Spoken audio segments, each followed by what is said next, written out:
just called President Obama to congratulate him on his victory. His supporters and his campaign also deserve congratulations. I wish all of them well, but particularly the President, the First Lady, and their daughters.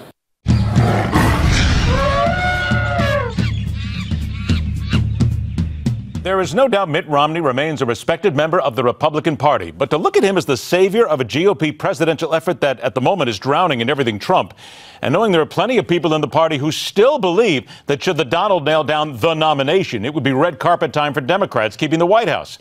It's where we begin in this edition of The Political Animal. He's the former head of FEMA, now radio talker, lighting up the Rocky Mountains from 630 KHOW in Denver, Colorado, every weekday afternoon, Michael Brown. Joined by senior political contributor at Forbes, co-host of The Daily Wrap, seen every weeknight at 6 Eastern right here on Newsmax, Rick Ungar. Here we go, guys. Let's get right to it. Mr. Ungar, I'm going to begin with you on this one. This kind of caught everybody a little bit by surprise. Romney 2016 bumper stickers, people saying that he is the guy to come in and save the Republican Party. All right, if you're looking at it strictly from the left, are you salivating at that mere thought? Actually, no. I thought Romney was a pretty good candidate going back 4 years ago. I think his campaign shot him in the foot. He had a great opportunity to win, and they blew it.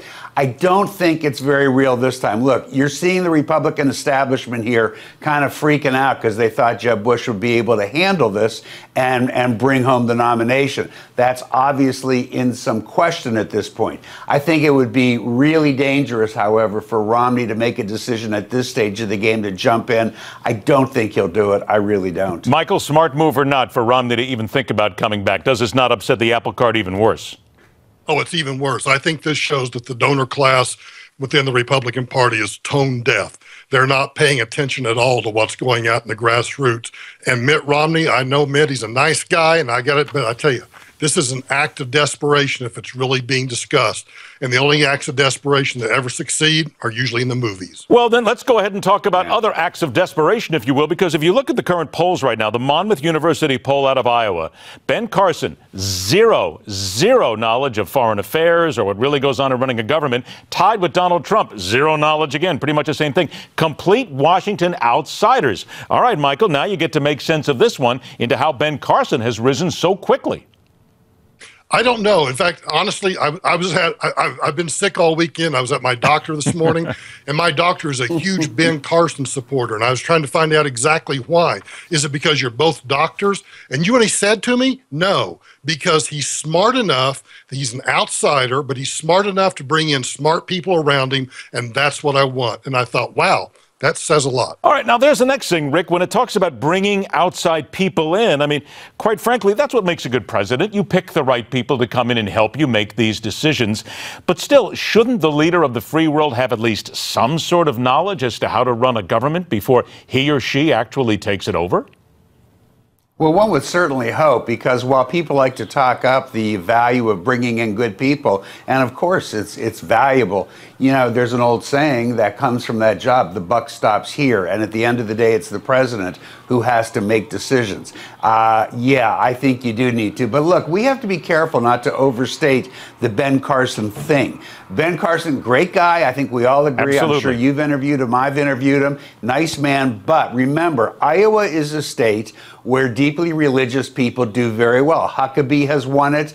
We saw Michelle Bachmann not win the caucus, but win the straw poll. The evangelicals in Iowa carry a great deal of weight and influence. So I'm not all that surprised that Carson's doing that well in that state. I think you'll see a different story when you get to New Hampshire. Let's talk about another nominee here, because Scott Walker recently talked about building a wall on the Canadian border. Rand Paul has said there have been a lot of dumb ideas put out. He's basically saying that this might be one of the dumbest ever. All right, Rick, I'm going to let you go first on this one. It just looks like Scott Walker was just reaching for anything at this point in order to stay relative, in order to stay alive. It's a very rare day when I can wholeheartedly agree with Rand Paul. But yeah, it's ridiculous on so many levels. But I'll tell you my favorite part of it. If you actually look into this, which I have, there is more illegal immigration coming through the northern border than people realize.